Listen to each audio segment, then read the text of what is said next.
Kabajamtoota hordoftoota chaanaalii keenyaa yeroo darbee loojikii paartii 5 irratti faalaasii against persanii taayippii isa jala jiru sadan waliin barannee dabarsuun keenya ni yaadatama. Har'a paartii jaffaa faalaasii asiidanti jedhuun walitti deebinee jirra. Kanaaf har'a yoo kan yeroo nu ga'u taate gosa faalaasii riliivansii kana xumuruuf ni yaalla. Asiidantii kan jedhuu fi akkasumas immoo tuyyuu istiroomaanii missing point and reading hearing ka jedhu afran waliif xumuruuf kan yaallu ta'a. Kanaaf mee faalaasii riliivansii isa shanaffaa asiidanti jedhu kanarraa eegallu. Akkuma maqaan isaa ibsu faalaasiin asiidanti jedhu kun maal akka inni ta'e kan waliin laallu ta'a. Akkuma waliigalaatti faalaasiin kun kan inni uumamuu danda'u yoo seera waliigala waan irratti tumamee jiru tokko specific aspektii tokko irratti takka specific situationii tokko irratti finnee apply kan goonu yoo ta'e faalaasiin nuti argannu asiidanti faalaasii jedhama. Kanaafuu fallacy of accident is committed or occurred when a general rule is applied.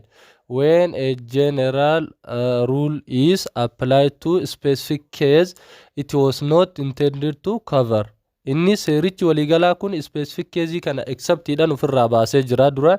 Garuu nuti seeruma waliigalaa kana dahoo godhachuudhaan finnee case inni uf jalatti hin qabanne takkaahummotu situationa seerichi kun hin dalayneef irratti apply goone akka seerichi waliigalaa kun case specific ta'e kanaaf takkaahu situationii isa jala akka exceptionitti bahe kanaaf dalaguutti fakkeessine yoo kan irratti apply goonu ta'e gosti faalaasii nuti argannu asiidanti faalaasii kan jedhamudha. Kanaaf typically the general rule is seated either directly or implicitly in a premises, then wrongly applied to what the specific case mentioned in conclusion. Seera waliigalaa kana nuti kallattiin isaa ta'u alkallattiidhaan illee premises kenna san keessatti yoonif case specific ta'e takkaa'u exceptional case tokkoof apply kan goonu ta'e faalaasiin nuti seera waliigalaa kana kallattiin haa ta'u alkallattiidhaan case isa jala akka exceptionalitti bahee jiru takkaa'u case seerri waliigalaa sun hin dhaabbatiniif akka seerri waliigalaa kun isaaf dhaabbatee fakkeessinee kan itti fayyadamnu taate asiidanti faalaasii argachuu dandeenya. Mee fakkeenya armaan gadii kana waliin haa laallu. Freedom of speech is constitutionally guaranteed right jedha. Freedom of speech in takkaa'u bilisummaan dubbachuun takkaa'u walabummaa yaada ofii ibsachuun mirga seeraan namaaf kennameedha jedha. Kanarratti wal nu mormisiisu kun seera waliigalaatti. Freedom of speech in constitutionally waan nuuf kennameedha takkaa'u dhala namaatiif heera waan kennameedha wal naman gaafachiisu seera waliigalaa kanarratti. Garuu inni seera waliigalaa kana fidee maal irratti apply godhe? Therefore Johan K. Radical should not be arrested for his speech that incited the riot last night. Nama riot jedhamu kana arrabse takkaa'u jecha dubbii isaa keessatti tuqe. Johan K. Radical namni jedhamu kun ni tuqe. Kanaafuu namni tokko mirgi dubbachuu erga heeran isaaf kenname mirgi dubbachuu heeraaf isaaf kenname seerri waliigalaa jedhu kun yoon inni dubbii dubbatu san keessatti garuu kan nama tuqu ta'e arrabaan takkaa'u mootu jecha isaa san yoo kan nama tuqu taate hin adabamu jechuun kennu takkaa'u mootu mirga isaas fayyadame jechuun hin dandeenyu. Maaliif jennaan heerri kan kenneef dubbii sirrii yaada bilisaa kan nama hin tuqne kan nama mootu hin arrabsine yoo inni ibsatee baana malee yoo inni nama arrabsellee dubbiin isaas yoo kan namallee tuqu ta'e seera biratti isan gaafachiisu takkaa'u mootu mirga kan jedhu as jala hin jiru jechuu. Garuu inni fideetiniin mirgi dubbachuu heeran namaa kenname. Kanaafuu Johan K. Radical namni jedhamu kun nama rihoot jedhamu yeroo darbe arrabsuudhaaf takkaa'u tuquudhaaf jedhee arrested ta'uu hin qabu, adabamuu takkaa'u hidhamuu hin qabu yookaan gaafatamuu hin qabu jedheen.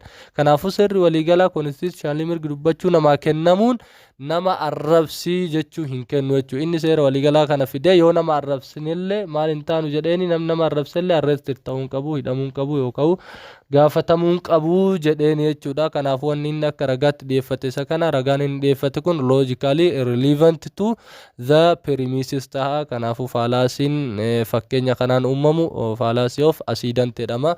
Fakkeenya biraa isinii haa dabalu. Fakkeenyaaf asirratti namni tokko ogeeyyiin fayyaa jedha. Ogeeyyiin seerri waliigalaa maal jedha? Meeshaalee qara qabaniin nama waraanuu fi nama baqaqsuun seera biratti nama gaafachiisaa jedha. kun wal nama hin gaafachiisu seera waliigalaati. Namni meeshaa qara qabuuf nama waraane fi nama baqaqse seera biratti ni gaafatamaa jedha. Takkaa'ummootu meeshaalee qara qabaniin nama waraanuu fi nama baqaqsuun seera biratti nama gaafachiisaadha seera waliigalaatti. Oofee maal jedha? Kanaafuu ogeessonni fayyaa meeshaalee qara qabaniin dhukkubsattoota baqaqsanii fi akkasumas immootu waraanan seera biratti ni gaafatamuu jedha. Kanaafuu seerri waliigalaa suni meeshaalee qara qabuun nama waraanuu fi akkasumas immootu nama baqaqsuun dhoorgadha ka jedhu akkuma jirutti ta'ee garuu ogeessa fayyaa maal godha exceptionalan keessaa baasa jechuudha. Yoo wal'aansaaf ogeessi fayyaa suni marfeedhaan takkaa'u siriinjidhaan nama kan waraanu ta'ee fi akkasumas immootu meeshaalee qara qabaniin nama tokko operaasiyoona yoo kan godhu ta'e ni adabsiisa jechuun kennu seerri waliigalaa. Kanaafuu namichi kun amma seera waliigalaa san fidatee ogeeyyiin fayyallee akka meeshaalee qara qabu nama waraanuu fi nama baqaqsu hin dandeenye tokkotti haasa'e jechuudha. Kanaafuu seera waliigalaa dura jiru san fidee ogeessa fayyaa kanarratti yoo appilaayi godhe seerichi waliigalaa meeshaalee qara qabaniin nama waraanuu fi baqaqsuu ka jedhu sun ogeeyyii fayyaa of jalaa maal godha exceptionalan baasa ture. Inni garuu osoo exceptionalan hin baasin seera san keezii ispeesifikii inni irratti appilaayi hin taane kanarratti appilaayi godhee ogeeyyiin fayyaa yoo meeshaalee qara qabaniin dhukkubsattoota kan waraananii fi operaasiyoona takkaa'u sarjarii kan godhan taate ni seeran ni gaafatamu kan jedhe taate soba hin gaafatamanii. Kanaaf faalaasiin haala kanaan uumamu kun accident faalaasii kan jedhamudha jechuudha. Kanaafuu faalaasii of accident gets its name innummaan maqaa isaa kanaa kan argate from the fact that one or more accidental features of specific case make it an exception to the rule. Keezii seera waliigalarraa exceptionala qaban takka exceptionala argatan tokko inni akka nama keeziin kun exceptionala hin qabnetti accidentalii takkaa'ummootu karaa seeran alaatiin misrepresent godhe takkaa'u misapplied yoo kan godhu taate seera waliigalaa specific keezii jala exception han ba'u san irratti accidental jedhama. Kanaafuu accidental immaanu maqaa isaatu wanni inni argateewu misapplication of general rule in specific case irraa argate jechuudha. Misapplication takkaa'u misapply jechuun dogongoraan appilaayi godhu seera waliigalaa tokko finnee dogongoraan keezii specify ta'e kan achi jala hin jirre irratti yoo kan appilaayi goonu ta'e maqaa accident jedhu kana kan nuuf kennudha jechuudha. In the example the accidental feature is that movement transgress the right to what private property dha jechuudha. Innummaan kunu futurein isaa jechuudha. Movement transgress movement takkaa'ummootu sochii yookaan jijjiirraa mirga takkaa'ummootu gara mirga waliigalaa tokko gara dhuunfatti deebisuu takkaa'ummoo seera waliigalaa tokko gara keezii specify ta'e takkaa'u private property tokkotti akka waan dhuunfaa tokkotti yookaan deebisnu taate accident fallacy jedhama. Kanaafuu future isaa keessaa yoo isin gaafattu one of the future of accidental fallacy is misapplications of the general rule on the specific rule yookaan immootu maal jennaani ama behavior dhumaa kana that the movement transgress the right to private property kan jennuun taha.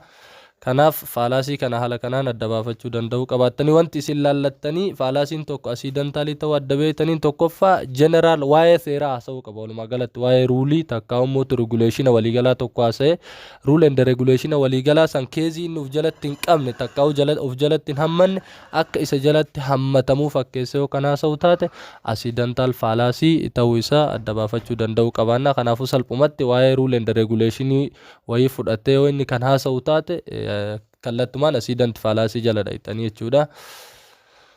Stroomaanii fallacy isa jaaffaa takkaa'u isa itti aanu stroomaan kan jedhamudha. Takkaa'u fallacy booressoo ni jennaani maqaan isaa. Afaan Oromootiin fallacy booressoo jedhama. Sababbiin inni fallacy booressoo jedhameef yaada namni tokko kennate san kan laamshessuu fi akkasumas booressuudhaan yaada namicha sanii kuffisuuf kan yaaludha jechuudha. Karaan inni kuffisuun akkam ta'uu danda'a? Akka namtichi sun yaada dhiyeeffatetti osoo hin taane akka isatti fakkaatetti hiikkachuudhaan takkaa'u yaada namichi sun jedhe irraa hir'isuudhaan takkaa'u hanqisuudhaan yookiin immootu yaada dhuunfaa ofii takkaa'u ragaa sobaa tokko itti dabaluun haa ta'u ragaa inni dhiyeeffate irraa hir'isuun haa ta'u akkasumas immootu akka ofii yaadetti hiikkachuudhaan haa ta'u dubbii nama sanii yoonif kan laamsheessuu fi akkasumas distoorti gochuudhaan kan wiik godhu taate oppoonantii argumentii sanii wiik kan godhu yoo taate faalaasiin haala kanaan uumamu strongman takkaa'u faalaasii booressoo kan jennuunidha jechuudha.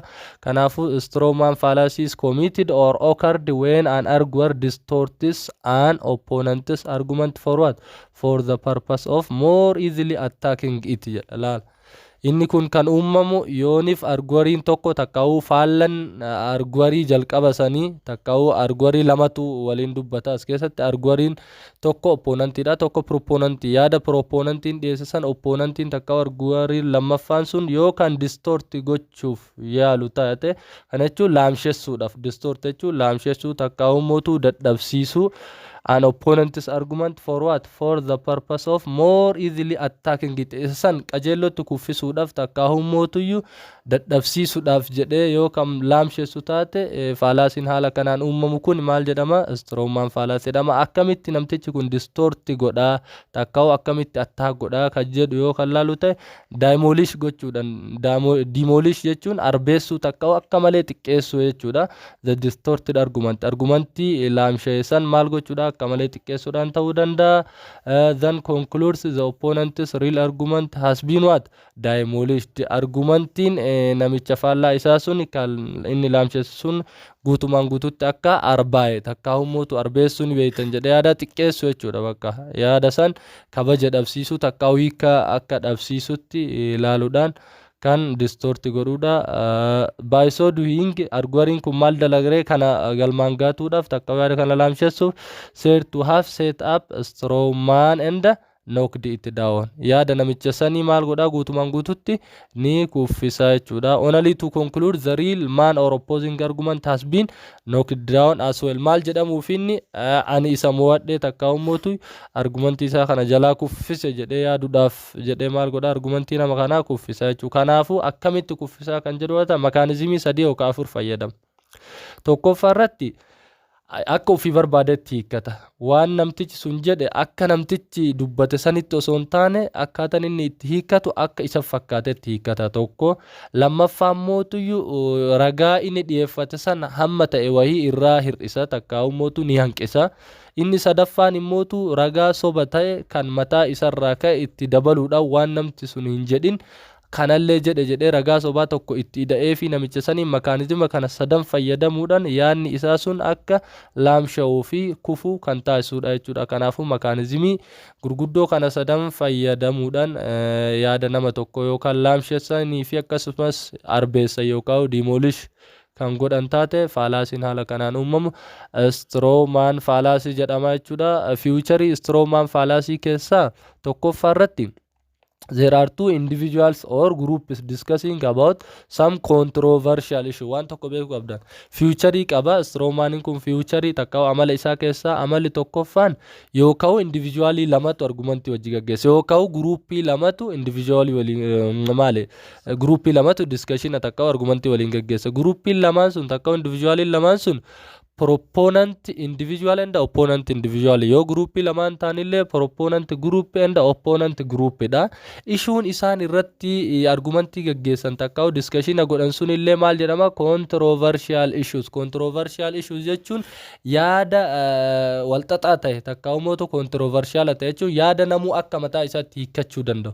Kana jechuun yaadni tokko tokko kaayoo namni dubbate namni hunduu isa biratti hiikkaa adda addaa qabu jira. Tokko tokko immoo kan hiikkaa waliigala nama hunda bira wal fakkaataa qabu jira. Yaadni nama hunda biratti hiikkaa gara garaa qabu sun maal jedhama controversial issue jedhama. Kanaafuu waa lama asirraa bartan first future kanarraa tokkoffaa yoo groupis ta'e groupiin lama jiraachu yoo individualis ta'e individually lama akka ta'e warri discussion takka argumentii waliin gaggeessu. Lammaffaa issuun isaan irratti waliin dubbii gaggeessan sun illee an controversial issue osoo hin taane controversial issue dha. Controversial issue jechuun dhimma nama hunda biratti hiikkaa garagaraa qabu jechuudha. Ana biratti hiikkaa biraa qaba, si biratti hiikkaa biraa qaba. Sababa saniif iyyuu wantummaan inni yaada wayii irraa hir'isuu fi akkasumas ragaa hin jirrellee itti dabaluu danda'uuf takkaa'u hiikaa mataa ofii itti kennuudha yaada isaa laamshessuu sababbiin inni danda'eefu ishuun dhihaate'uu namicha arguwarii lammaffaa saniif takkaa'u oppoonantii isa saniif karaa banaa jechuudha. Kanaafuu ishuullee yookaan isin gaafatan ta'e ishuun isaan irratti argumentii gaggeessan controversial ishuudhaan but not uncontroversialidha jechuudha. Lammaffaan fiichariin Stroomaanii lammaffaa kun the two has what as opponent views lamaan isaaniitu yaada wal faallaa qaban opposite view qaban jechuudha. Maaliif jennaan yoo arguwariin karaa sirriitti hiikkate kun immoo karaa sirrii hin taanetti hiikkata jechuudha. Lammaffaadha one of the arguers presents his views about what the issues inni tokko opposite view qaban jennaan inni tokko viewin inni dhiyeeffatu sun dhimmichuma waa'ee issue isaanii san dhiyeeffata. Inni lammaffaan ka isa faallessumotu the other is critic isa qeeqaa jechuudha. Kanaafuu tokko yaada issue irratti haasawaa kun immootu yaada issue saniin faallaa ta'e takkaa'u yaada qeeqaa haasawaa. Kanaafuu inni tokko yoo positive view at the issue qabaata inni tokko mootu negative attitude at the issues qabaata takkaa'u mootu criticize godha jechuudha issue san. Characteristics itti aanu mootu the second critic however criticize ideas which are what does not rationally criticize the main or the substantive argument of the opponent. Asuma keessaa inni critic godhu kuni qeeqni inni qeequ kuni qeeqa raashinaala ta'e kan positive ta'e osoo hin taane qeeqa akkamii qeeqa argumentii namichaa san kuffisuuf itti yaadee godhuudha malee qeeqa raashinaala yoo qeeqan argumentii keessatti wanti beekuu qabdan criticismiin bakka lamatti qoodama takkaa'u criticizing bakka lama qoodama positive akkaa'u raashinaala fi irraashinaal ka jennuuni argumentii keessatti good argumentii keessatti critic jiru takkaa'u criticization ni jiru rational criticization malee irrational miti garuu as keessatti opponentiin namicha kana takkaa'u mootu second arguwariin kun qeeqni inni qeequ qeeqa akkamiiti irrationalidha malee not rationalidha jechuudha. Qeeqa irrational ta'e tokko qeeqa maaliif jennaan argumentii namicha sanii laamsheessu yookaan kuffisu waan ta'eef kaayyoon isaa rather he criticizes ideas which are what which are the misrepresentation of the main content of the argument. Akka namichi yaadee dubbate sanitti osoo hin taane osoo waan namichi jedhee dubbate sanis beeku akka namichi yaadee dubbate san osoo hin taane akka ofii fedhetti waa itti dabaluudhaan takka waa irraa hir'isuudhaan hiikee argumentii namicha sanii kuffisa. Maaliif kaayyoon isaa maali? Argumentii namicha faallaa isaa takkaa'u garee faallaa isaa san laamshessuu fi akkasumas immootuyyuu kuffisu waan ta'eef haala kanaan misrepresentation hiikkata jechuun main contentii saniin ka walgalu osoo hin taane kasan irraa adda ta'een kan hiikkatudha jechuudha. Sardi fiichariin isaa immootu critic concludes by criticizing the misrepresented idea that he knocked down the main ideas. Dhumarra qeeqaan suni takkaa'u inni faallaa ta'e sun maal godha yaada namicha sanii guutumaan guututti knock down godha jechuun main idea inni deemuuf san harka kan guutumaan guututti kuffisuudha jechuudha. Kanaafuu fiicharii kana qormaata irratti illee isin gaafatuu danda'a yookiin immoo to write the futures of Strowman fallacy yoo isin hin jedhe tokkoffaa irratti gruupis haa ta'u individualis haa ta'u gruupii lama yookaan individualii lama arguwarii lamatu akka waliin argumentii gaggeessu baruu qabdanii. Lammaffaa ishuun isaan irratti argumentii gaggeessan controversial issue ta'uudha. Sadaffaa irratti immootuyyuu gareen lamaan takka immootu individualiin argumentii gaggeessuun lamaan yaada waliif opposite ta'e akka qaban inni tokko yoo issue view sanii wal fakkaatu irratti akka main content irratti yaada dhiyeessu inni tokko immoo criticismii dhiyeessaa takka criticize godha.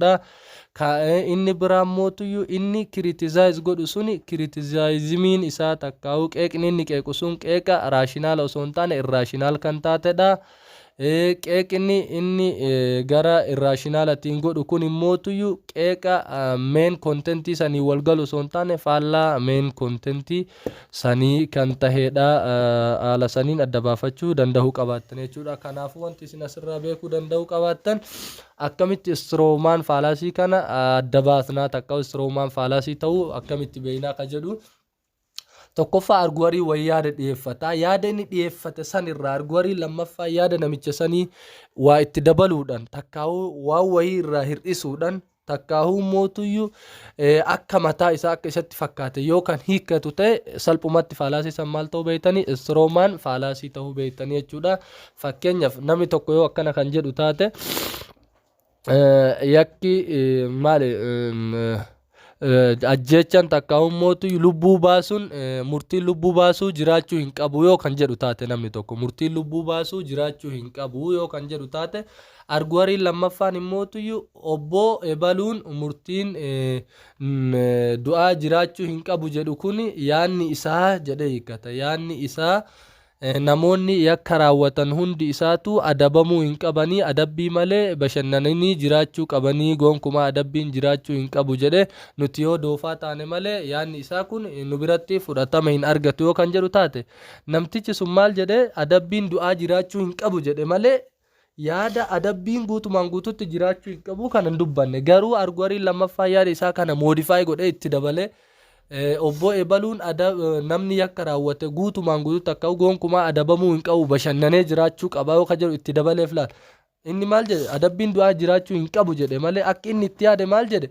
namni kun adabbii lubbuu takka ummootu ajjecha irratti raawwatamuu qabu garuu badiisanii asii adabamuu qabaa waan jedhuuf jalaa qaba namicha akka yaada isaatti garuu ka lammaffaa kun ka inni akkas hin jedhin obbo ebaluun adabbiin warra yakka raawwatee guutumaan guututti jiraachuu hin qabu warri yakka raawwatan akka fedhanitti bashannanii jiraachuu qabu jedhee warra yakka raawwatan gargaaru jira jedhee namichi lammaffaan kun yaada isaa itti dabalee ragaa sobaa yoo kan ibsu taate maaliif kaayyoon isaa yaada namtichi jedhe murtiin du'aa jiraachuu hin qabu jedhu san kuffisuuf jechuudha kanaafuu yaada namni tokkoon jedhin san sii moodifaayi godhanii takkaa'u itti sii dabalanii yookaan yaada dhugaatti dubbatan irraa siirrisuudhaan yaada kan keessan laamsheessuuf takka ummootu arbeessuuf yoo kan yaalan ta'e faalaasiin akkasii sun maal jedhama stroomaan faalaasii jedhama mee egzaampilii kanaa ilaallu Mr. Balaayi waan jedhe Mr. Balaayi believes that ethnic federalism has just destroyed the country and thus it should be replaced by geographical federalism jedhe but we should not accept laala yaan Mr. Balaayi haga asitti xumurate yaada ofii maal jedhe beliefs that nuti kan amannu jedhe ethnic federalismiin kun federalizimiin sanyummaa kun biyyattii balleessu jira kanaafuu isa federalizimii sanyummaa ta'e kana kan geograafiitti takka ummootu teessuma lafaatti deebisuu qabnaa ka sanyummaa kanarraa jijjiirree jedhe garuu inni lammaffaan maal jechuun ni deema mootu ka yaada faallaa isaa dhiyeessu maal jedhu but jedhe ta'ullee we should not accept his proposal takkaa'u yaada inni dhiyeesse kana hin fudhannu jedhe inni lammaffaan sababa inni dhiyeeffatu jedhu laala he just wants to take the country back to the previous region inni kuni kan inni barbaade biyyattii tana seenaa dur darbe sanitti takkaa'u mootu cunqursaa duraanii sanitti deebisuu deema cunqursaa yeroo darbeetti deebisuu deema geographical federalism was the kind of state structure during dargii jedha ammallee geographical federalism inni gara geographically haa deebifnu jedhu kun geographiin inni fedhu tuni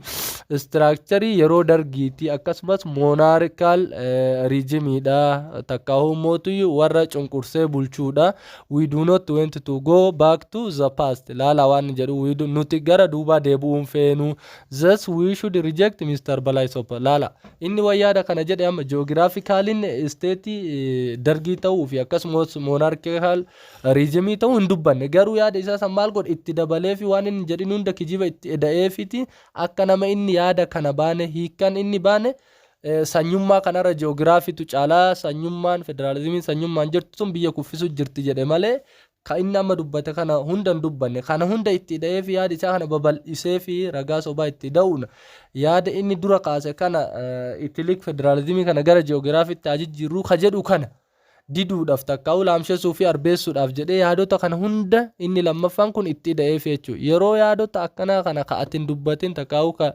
arguwariin jalqabaa hin jedhin arguwariin lammaffaa itti dabaluunis haa ta'u irraa hir'isuunis haa ta'u akkasumas immootu akka ofii fedhettis hiikkachuudhaan haa ta'uuti argumanti arguwarii isa jalqabaa sayyaada isaa kuffisuuf takkaa'u immootu arbeessuuf yookaan yaalu ta'e faalaasiin haala kanaan uumamu siroo maan takkaa'u faalaasii booressoo jedhama yaada isaa booressee jira jechuudha yaada inni ethnic federalizimii gara geographical federalizimiitti jira jedhu jalaa booressee jechuudha wantoota negatiiva kana hunda ofii itti da'eef soba kana kan inni hin jedhin waan inni hin jedhin hunda sobaan itti da'eef jalaa booressee jira jechuudha guutumaan guututti faalaasiin haala kanaan uumame kun maal jedhama siroo maan faalaasii kan jennuunidha jechuudha asirraa wanti isin hubattan this argument involves two persons Mr. Balaayi and the opponent of him dha Mr. Balaayi fi nama isa faalessu akka his critic dha Mr. Balaayi waan hin jedhe for geographical federalism and his critic opposing the view kun Mr. Balay geographical federalism kun akka gaarii ta'etti dubbate inni qeeqan isaa maal jedhe geographical federalism kun akka structure dargii fi monarchical regime ta'etti faallessee dubbate jechuudha. This critics shows that the critics do not refute and oppose the idea of geographical federalism. Rather, he first what misrepresented geographical federalism as going to back the past. Akka nama biyyattii duubatti geographical federalism kun deebisuuf deemutti hiikkatee jechuun lammaffaan kun then the criticize the past regime and by doing so believed real argument knocked down jechuun kufuu qabaadha takka ummatu irratti laamsha'uu qabaadha jechuun yaanni Mr. Balay sun but he did not criticize the substance of argument.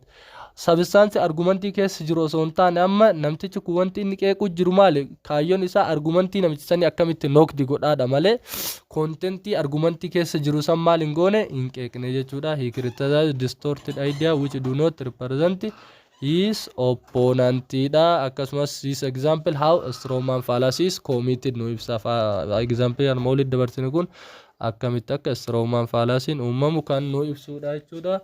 When the fallacy of Strowman occurs, readers should keep in mind two things. Kanaafu amma Strowman fallacy kana yeroo kam barraa'ee jiru adda baafachuudha. Fallacy kun Strowman idhamoo Strowman miti yookaan fallacy Strowman idhamoo kabiraati jennee adda baafachuuf qabxii lama sammuu keenya keessa qabannee salphumatti adda baafachuu dandeenya. First, they have to try to identify the original argument. Original argument takkaa'u ka first arguariin dhiyeessan adda baafachuu danda'u qaban tokkoffaadha. Lammaffaarratti which inni sun inni arguariin tokkoffaan dhiyeessun which is misrepresented by what the critic critikiin akka maletti hiikkate takkaa'u akka maletti hubate san dursa adda baafachuu danda'u qaban. Lammaffaarratti kan nuti adda baafannu they should look for what gone wrong in the misrepresentation of the argument. Lammaffaarratti wanti nu adda baafannu erga yaada arguarii jalqabaa ka kritikiin akka maletti hiikkate san adda baafanne lammaffaarratti kritikiin kun yaada namicha kana ka duraa kanarratti jechuudha waa dabale moo waa irraa dhugaa jirtu irraa hir'ise moo soban jirre itti dabale moo hiikka akka maletti hiikkate ka jedhu qofa laal. Ulaagaa kana lamaan adda baafnaan ulaagaa kana lamaan gaafii kana lamaan barbaannee argannaan faalaasiin suni guutumaan guututti faalaasii kam keessa kufa Strowman faalaasii takkaa'u faalaasii booressoo keessa kufa. Kanaafuu teeknika faalaasii Strowman adda baafnu lamaan kana tokkoffaarratti maal adda baaftan jenne original argumentii namichi duraa dhiyeesse fi akkasumas namichi isa qeequ sun akka maletti hubate san adda baafanna. Lammaffaarratti namichi kritik ta'e ka lammaffaa sun immootu faalaasii namicha argumentii originalii namicha kanaa kan nuti arganne kanarratti dhugaa jirtu irraa hir'ise yakkaa'u irraa hanqise moo soban jirre itti dabale yookaan hiikkaa akka maletti hiikkatee kan jedhu ofirraa ilaalla. Yoo dhugaa jirtu inni irraa hir'isuun haa ta'u soba hin jirre itti dabaluun haa ta'u hiikkaa akka maletti hiikkachuun haa ta'u illi argumentii namicha kana demolished and distorted or knocked down kan godhu taate faalaasiin kun guutumaan guututti Strowman faalaasiidha jechuudha. Kanaaf faalaasii kana haala kana lamaaniin ofirraa adda baafachuu dandeessanii jechuudha. Gama faalaasiitti aanutti isin dabarsa. Faalaasiin itti aanu missing point or ignoration illeenchii ka jennuuni. Faalaasiin kun faalaasii relevancy 87 haferraa adda jechuudha inni kun. Yeroo darbellee isin himee jira. Faalaasiin relevancy kuuwwan hundi isaatu haalli inni ittiin uumamu maal isiniin jedhe if the premises are irrelevant to the conclusions or the fallacy of relevance will be occurred except missing point fallacy isiniin jedhe walii gallaami. Asirratti missing pointiin kun kan uumamtu premises osoo hin taane kan rakkoo qabu kaminni conclusionaa jechuudha. Conclusionatu ragaalee dhiyaate san irraa jechuun waan ragaalee guduunfaa ragaaleen dhiyaate san kennu osoo hin taane guduunfaa biroo irra utaallee guduunfaa biroo yoo kan himnu taate yeroo kanatti kan rakkoo qabu premises takkaa'u ragaalee dhiyaate osoo hin taane guduunfaa nuti goonedha jechuudha. Kanaafuu faalaasii kana faalaasii biroo torban kanneen akka reederingii Strowmanii akkasumas immootu asiidantii against persanii appeal to pt appeal to persanii appeal to force fi kanneen kana fakkaatan irra wanti adda isa godhu missing point kan all the rest 7 types of fallacy of relevancy are committed due to the irrelevancy of premises to the conclusion, but this missing point fallacy is committed or occurred due to the irrelevance of conclusion to the premises. The reverse of those 7 fallacies. Fallacy torban kaaniniiti jechuudha. Ana hubachuu danda'uu qabaanna. Faalaasiin kun yeroo baay'ee faalaasii warroota abdii kutataniiti jechuudha. Faalaasiin kun mee halaallu all fallacies we have discussed far have been instance of cases where the premises of what an argument are irrelevant to the conclusion. Faalaasiidhaan torban jedha kan inni uumamu yeroo premisiin conclusioniidhaaf irrelevant ta'edha. Garuu kun immoo sanirraa adda missing point however illustrated special what special form of relevance. Special form of relevance jechuun irrelevancy adda qaba jechuun. Irrelevancy adda qaba jechuun kunin premises to conclusion if irrelevant jedhame kun immoo tu fallaasanii conclusion to premises dhiyaateef irrelevant dha jechuudha. It occurs when the premise of an argument support one particular conclusion but then different conclusion. Laala kuni kan inni uumamu jedha premisiin argumentii ta'e wahii deeggaruudhaaf dhiyaate jedha. Garuu conclusioniin maal premisiin kun conclusiona ta'e wahii deeggaruudhaaf dhiyaate jedha. Garuu conclusionni nuti argannu immoo jedha conclusiona ragaan kun dhiyaate osoo hin taane conclusiona biroo kanarraa adda ta'e takkaa'u ragaan isaa dhiyaate kanarraa adda ta'e argannaa jechuudha. Yeroo san fallaasiin haala kanaan uumamu missing point fallacy jedhama jechuudha.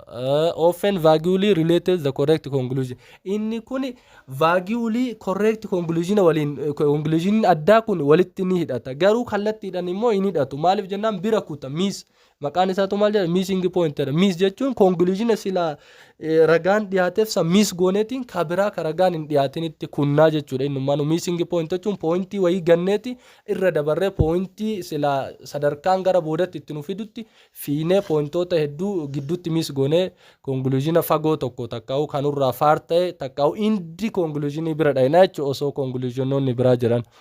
Is drawn whenever one suspects that such fallacy is being committed, he or she should be able to what identify the correct conclusion. Kanaafuu fallaasiin akkanaa yoo kan uumamu ta'e ati maal goota fallaasiin kun missing point fallacy ta'uudhaaf premises kee qofa dubbiftee conclusion mataa keetii ka premisonni kun ragaa baaniif ufuma keetti uummattee ka ati uummatte sa yoo ta'e wanti kun fallacy miti.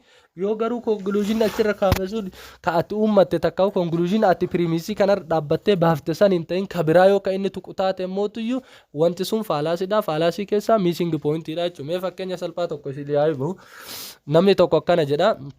Manni barumsaa keenya yeroo hundaa hanqina teessumaa qaba. Akkasumas immootuyyuu barsiisonni mana barumsaa keenyallee ga'umsa gahaa hin qabanii. Barattoonni illee yeroo baay'ee qabxii gadaanaa galmeessuu jedha. Kunniin amma ragaadha. Premisoota jiran keessa manni barnootaa keenya yeroo hunda hanqina teessoo qaba tokko premisii tokko. Premisii lammaffaan immootu barsiisonnis ga'umsa guddaa hin qaban jedha. Premisii lammaffaadha. Sadaffaan barattoonni illee qabxii gaarii galmeessaa hin jiran jedha. Kunneen sadan premisiidha. Amma waa'ee conclusionaa dhiisii premisii kanarraa conclusioniin isaa maal ta'uu qaba? Tokkoffaa hanqina teessoo san maalidha? Fooyyessuudha. Barsiisota ga'umsa qabanoo fiduudha. Barattoota ammootu sagantaa tiitoriyaalii kennuudhaan akka jabaatanii jijjiirama akadaamii takka'uu barnootaa fidan taasisuudha. Solution jiru takka'uu conclusion jiru. Garuu conclusionoota nama isinii tuqe kana dhiisee namni tokko kanaafuu manni barumsaa kenna guutumaan guututti cufatuu qabaa yoo kan jedhu taate maal miis godhe? Barsiisota ga'umsa qaban fiduun solution osoo ta'u isa kanas miis godhe. Barattoota illee mootu sagantaa tiitoriyaalii kennuun barnoota irratti jabeessu illee miis godhe. Hanqina teessoo ka jirullee furuu waan jedhu hunda miis godheetiin dhumarra dhaqee maal jedhe? Kanaafuu manni barumsaa cufamuu qabaa jedhe. Kanaafuu solutionootaan dubbadhe sadan kana kasilaa premisisiin deeggaru sadan kana miis godhe. Miis jechuun beektanii dagatee takka'uu isa kana xisee yaaqaa'uu dhiiseetiin hin bira kutee solutiona dhumarra jiru san yoo kan tuqu taate missing point fallacy jennaan. Osoo solutionni premisisiin gargaaru ka inni kanan naa taha jedhu kana dhiifne solutiona dhumarraa kan tu'in yoo kan taatu ta'e missing point fallacyidha jechuudha. Kanaafuu fallacy'n kun yeroo baay'ee fallacy nama abdii kutateeti jechuudha. Namni abdii kutate solutionni biroo osoo jiru takka'u solution dhiyoon osoo jiru deemeetiin solution dhumaa takka'u solution fagoo barbaada jechuudha. Yeroo baay'ee fallacy missing point kana kan fayyadamu nama warroota abdii kutatanidha jechuudha. Haala kanaan adda baafachuu danda'u qabaatanii maal jedha asitti the arguer is ignorant of the logical implication of his or her own premise. Laala arguwariin kun jedha ignorant hinuun beeku innummaan kunuu jedha logical implication pirimisisa isaa fi akkasumas conclusion isaa walitti qabu san innummaan hin beeku jedha dhuguma ka jechuun namni pirimisoota nama isin hime kana dhiyeeffate silaa solution isaa maal ta'a jedhee yaaduu qaba barsoota ga'umsa qaban fidu barattoota sagantaa tiitoriyaalii kennuun jabeessu akkasumas immootu hanqina teessoo jiru guutuudha ture solution innummaanu solution kana logically implied gochuu dhiiseetiin solution hin jirre sanitti yoo kan deemu taate wallaala solution isaa sanii qabaachuu jechuun ragaa isaa ka dhiyeesse kanattuu innummaanu hin amanu jechuudha osoo ragaa isaa kana kan qajeelotti beeku kana taate solution ragaan isaa deeggaru kanallee ni beeka waan ta'eef sababa saniif the arguer is ignorant of what the logical implication of his or her own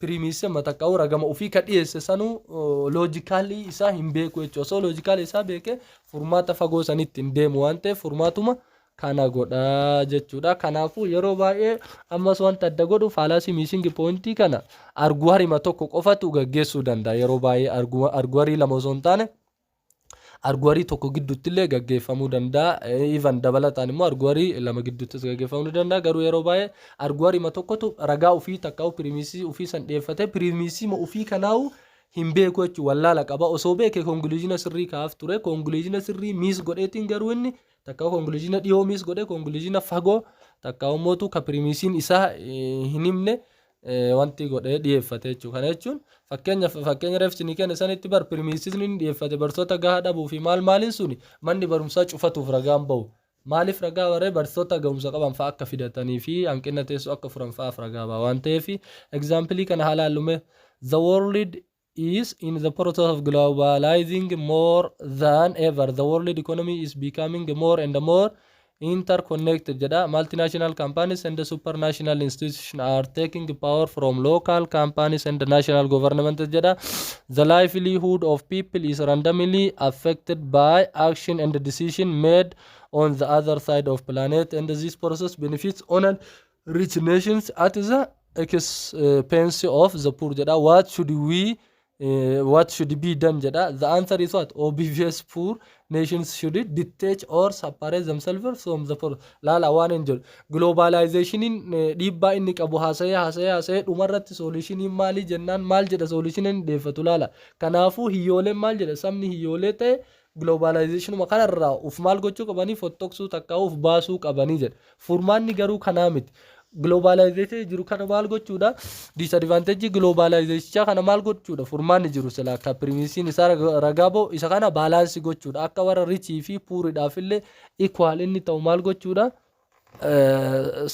available gochuudha takka mootu akka globalization kun maraa walitti qabatu gochuun furmaata osoo ta'u inni san hunda bira kuteeti furmaata jiru maal godhe warri hiyyooleen guutumaan guututti keessaa ba'uu qabaa jedha kanaafuu maal yaada akkamitti yaadni kun yaada abdii kutannaa takka mootu yaada bakka furmaanni hin jiru jechuutti yaaduu takka yaaduudhaan warri hiyyooleen guutumaan guututti uf keessaa baasuu qabanidha takka mootu processii globalization kana keessa muluutti dhabamuu qaban waan jedhu dhiyeessee jechuudha kanaaf garuu akkasii miti wantichi are the premises and the conclusion in this argument related no it does not related hiyyooleen keessaa bahuu qabanii fi disadvantagein globalization premise keessatti dhiyaate walitti hin deemu jechuudha it is related the correct conclusion would be what to redirect globalization in the way that is beneficial for both what poor and the rich person kun maal ta'uu qaba jedha sila solution isaa takkaa'u conclusion isaa maal ta'uu qaba jedha globalization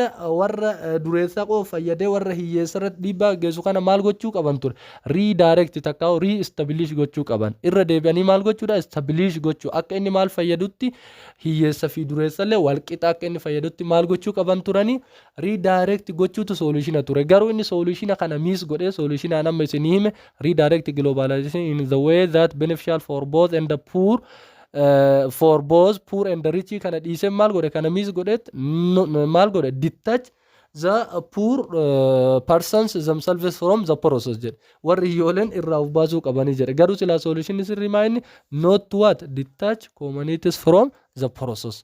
Ummata yoolii san process irraa detach gochuun furmaata hin ta'u. Maaltu furmaata taare redirect gochuu globalization processii kan akka inni lachuu fayyaduuf kana dhiisee kanatti taree jechuudha. Kanaafuyyuu yeroo furmaata jiru dhiisanii furmaata hin jirretti takkaa furmaata abdii nama kutachiisu tokkotti kan taran ta'e takkaa furmaata dhiyoo dhiisanii furmaata fagootti kan deeman yoo kan ta'u taate faalaasiin haala kanaan uumamu missing point faalaasii jedhama. Akkuma maqaan isaa ibsuttu missing point jedha. Qabxii ganne jira jechuudha. Qabxii wayii dagatuu takkaa qabxii wayii dhiisanii bira kutuu jechuudha. The above conclusion however is logically what related with the premises. Lal conclusion kamtu logically related in ten detach themselves from the process ka jedhu kuni premises dhiyaate ka globalization warra dureessaa qofarratti xiyyeeffatu sa wajjin maal hin ta'u related hin ta'u. Kamtu related ta'a malee redirect globalization in the way that beneficial for both poor and rich ka jedhutu logically related ta'a malee ka detach of gochuu kun related hin ta'u jechuudha. After all, detachment from globalization process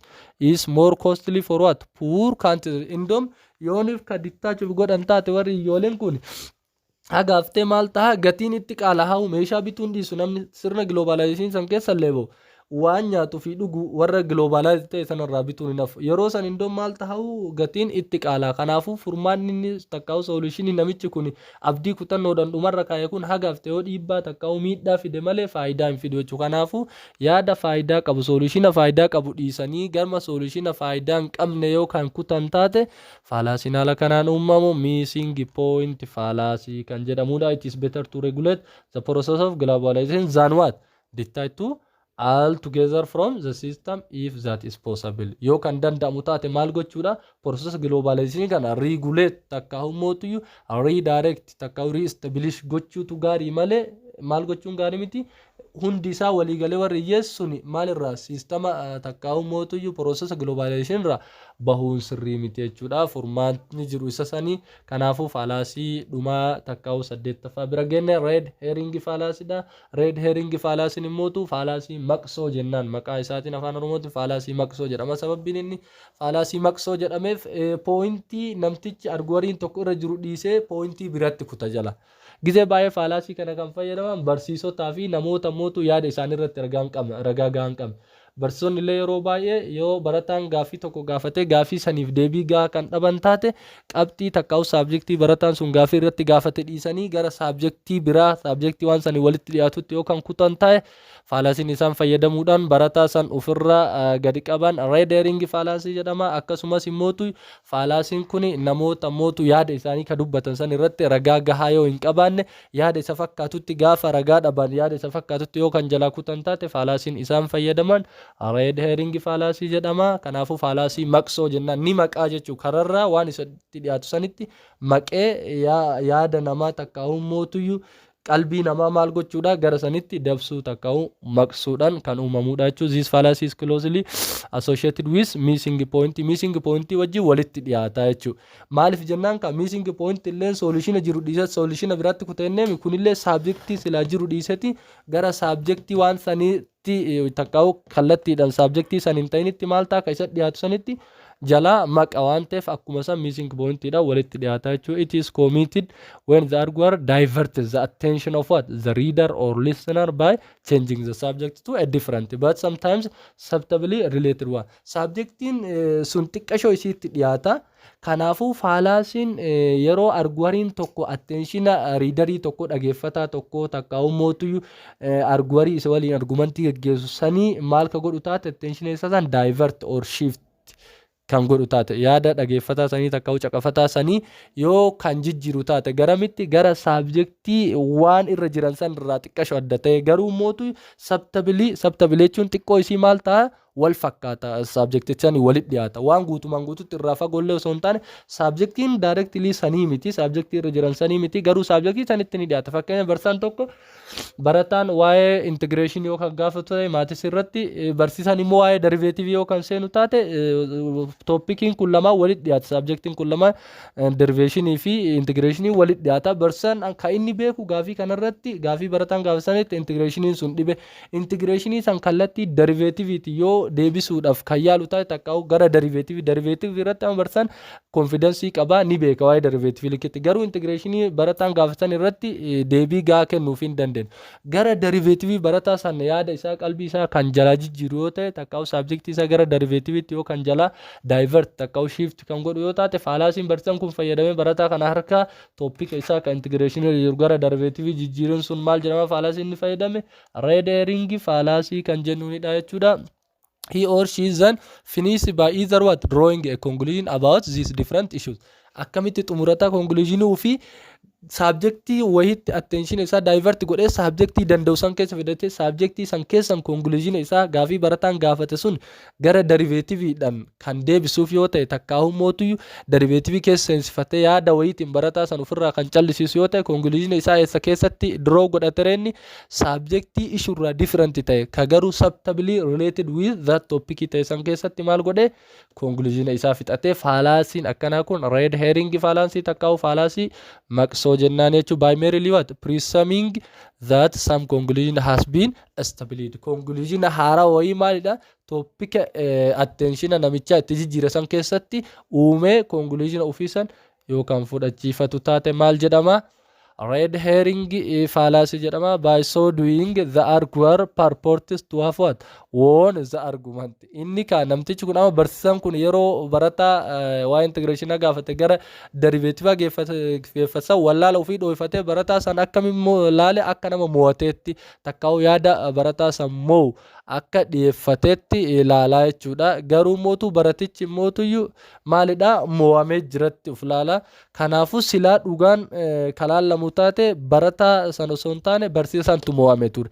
Garuu barsiisan sun fi akka mo'etti ilaalee barataan sun immootu akka maal ta'etti purports to have what won argumentii isaa ka barataa sanii akka mo'ametti yoo kan laalu taate fallaasiin haala kanaan laallamu takka haala kanaan koomiitii ta'u red herring fallacy kan jedhamudha. The fallacy gets its name from what procedure used to train hunting dogs to what follow a scent. Inni kun kan argame jedha fallaasiin kun maqaa isaatu kan argame procedure used to train hunting dogs to follow a scent.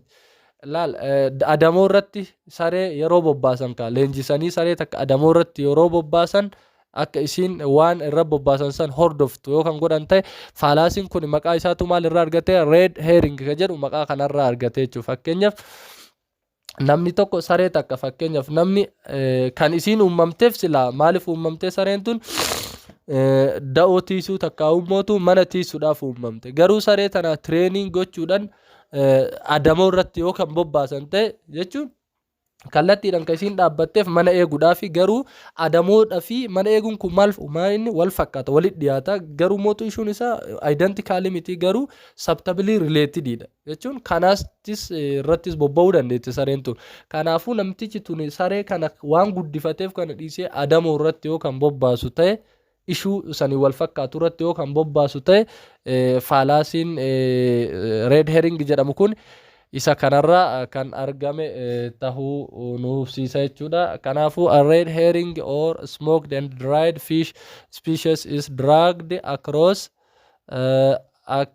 the trail with what with the aim of leading the dogs astray since red herrings have an especially potent scent caused in what partly by smoking process used to preserve them kan jennuunidha jechuudha. Kanaafuu fakkeenyaaf ishuun silaa isiin tun sareen tun irra bobba'uu qabdu ishuu biraa ta'e garuu ishuu saniin immootu subtably related ta'e tokko irratti isii san kan bobbaafnu yoo ta'e attention saree sanii divert yoo kan goonu ta'e yoo kaa'u fakkeenyaaf sareen takka si nyaachuudhaaf yoo kan sitti dhuftu taate jechuun sareen takka sitti dutuudhaaf yoo kan sitti dhuftu taate ati saree san fakkeenyaaf nyaata wayii itti darbite attention isii gara nyaatatti yoo kan divert gootu ta'e ati saree san biraa taruu dandeetta nyaata itti darbite. Kanaafuu attention isii maaliif dhufte si nyaachuuf dhufte takkaa'uu mootu waan wayii adamsuuf dhufte waan wayii isiin adamsuuf dhufte san immootu ati attention isii jijjiiruudhaaf nyaata dura darbite sareen sun attention isii yeroo san gara kamii deema gara nyaataa deema kanaafuu ati conclusion kee maali saree san jalaa bahuudha yeroo nyaata itti darbite attention saree sanii gara nyaatatti divert goote ofirraa divert goote waan ta'eef maaliif yoo kallattii si dhufte ofirraa dhorkuu hin dandeettu kallattiin ati ofirraa dhorkitu maaliree saree san nyaata wayii itti darbuu takkaa'u saree biraa itti agarsiisuudhaan attention isii divert goote conclusion kee saree tana jalaa bahu waan ta'eef yeroo attention isii gara nyaataa divert goote saree tana jalaa yoo baate fallacy ati fayyadamta red herring fallacy kan jedhamudha jechuudha. To use the red herring fallacy effectively, the arguer must what? Change the original subject of what? The argument without what? A reader or listener note. Also, listener san hin hubsiisin jijjiira. Fakkeenyaaf amma saree san namtichi yeroo nyaata itti darbu hubsiisetti miti bar saree san. Yeroo sareen itti dhufte akkuma sareen ofirraan beene zima jedheeti nyaata afoo isii itti darba. Kanaafuu sareen sun nootaa hin taane jechuun akka inni akkan isii gochuuf deemu gaafa san attention isii guutumaan guutuutti jijjiire ammallee barsiisaan tokkollee barataa akka reef isin jedhe san kan integration gaafa derivative gizee jiru hubachiiseetiin waa'ee derivative si ibsa son jenne kallatti maan dhaqee let we see the derivative of this waan jedhee yoo kan jalaa eegalu taate kallatti maan osoo reader takka listener san akka subjectii jalaa jijjiiruuf deemu original subjectii isaa jijjiiruuf deemu osoo nubsiisi yoo ka jalaa jijjiire attention isaa gara derivativeetti dabarsu taate uf baasuudhaaf jedhee takka ummootuyyuu wallaala ofii san dho'isuudhaaf jedhee kan kana raawwate red herring fallacy fayyadamuudhaan kana taasise jechuudha. Mee example tana halaallu the editors of Addis follower newspaper have what accused our company of being one of the city's worst water polluters. But Addis followers newspaper is responsible for much more pollution than what we are. After all, they own paper company and that companies discharges tons of what chemical residues in the city's rivers every day. Lala asirra wanti hubachuu qabnu namichi kun kan inni haasawaa jiru editorri kun Addis follower newspaper have accused what our company of being one of the city's worst water polluters. Why water pollution magaalatti haasawaa jira garuu kun eessa jala jijjiiruu deema but Addis follower newspaper is responsible for what for much more pollution than what we are jedha. After all, they own paper company and that company discharges tons of chemical residues in what cities a river every day. Lala kan inni itti jiru waa'ee poolishinaatti takka waa'ee faalama qilleensaa haasa'u jira namtichi newspaperichi takka gaazexeessa waa'ee kana haasa'u jira inni garuu yaada isaa garamitti harkaa divert gochuu jira gara riveritti harkaa divert gochuu jira. Kan inni gaafate kabira kan inni immoo itti jalaa jijjiiru maali waa'ee riverii magaalittiitti takka ummootuyyuu hara magaalatti jalaa jijjiira waliin qabatu wanti kun jechuun indirectly qabeenya uumamaas tahan lamaanus takka ummootuyyuu waa'ee naannawaa wal qabatan takka nageenya isaa ta'u akkasumas immootu qilleensa fi faayidaa jiraattonnii fi akkasumas beeladoon naannoo sanii irraa argatan riverii fi qilleensis murteessa naannoo takkaaf.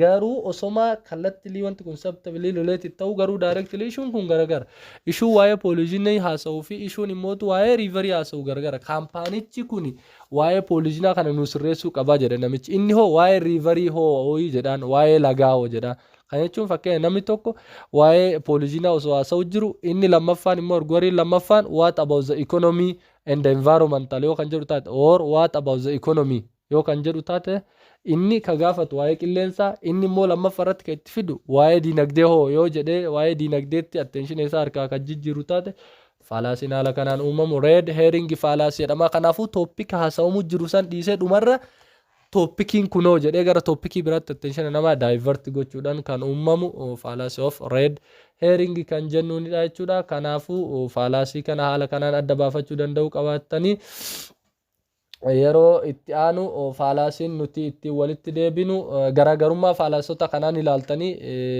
daqiiqaan isinit dheeratu jiran fakkaatti yoo yeroo qabaanne yeroo biraa itti deebina yoo yeroo qabaanne mootuyyuu garaagarummaa fallaasii kana sadanii fallaasiin kun sadan walitti dhiyaachuudhaan beekama red herring miss pointing and strawman fallacy difference isaatii fi similarity isaa adda baaftanii fakkeenyaaf difference isaa yoo kan laalu ta'e missing pointing strawman fi red herring irraa wanti adda isa baasu haalli inni itti komit ta'u adda adda. Red herring fi Strawman fallacy kun kan inni uumamu yeroo premises conclusioniidhaaf relevant ta'e uumama. Faallaa san immoo missing point immoo kan inni uumamu yeroo conclusioniin premises dhiyaate saniif maal ta'e irrelevant ta'e takka'u logically irrelevant yoo kan ta'utu taate kan uumamu missing pointidha. Kanaafuu garagaraa jechuun haalli inni ittiin uumamu kun lamaan premises yeroo conclusioniif relevant ta'e uumama. Missing point immoo jara lamaan irraa faallaa sanii yoo conclusioniin premisesidhaaf relevant ta'e kan uumamudha.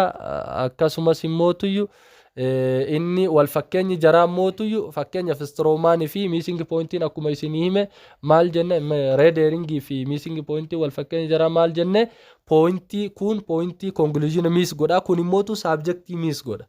Red herring subjectii miss godhe bira tara kun immootu solution jiru miss godhe bira tara. Kanaafuu lachuuyyuu maal wal fakkeenya qaba jechuun missing pointii fi red herring lachuuyyuu kun subjectii jijjiiruudhaani kun conclusion jijjiiruudhaani walitti dhiyeenyas ni qaba garaagarummaas ni qaba. Jara kana sadan teorii jala jirtu kana dubbisuu danda'u qabaattanii yeroo itti aanu gosti fallacy nuti walitti deebinuun fallacies of weak induction kan jedhudha. Waan nu dhageeffattaniif galatoomaa isiniin jechuu barbaanna. Guyyaa gaarii.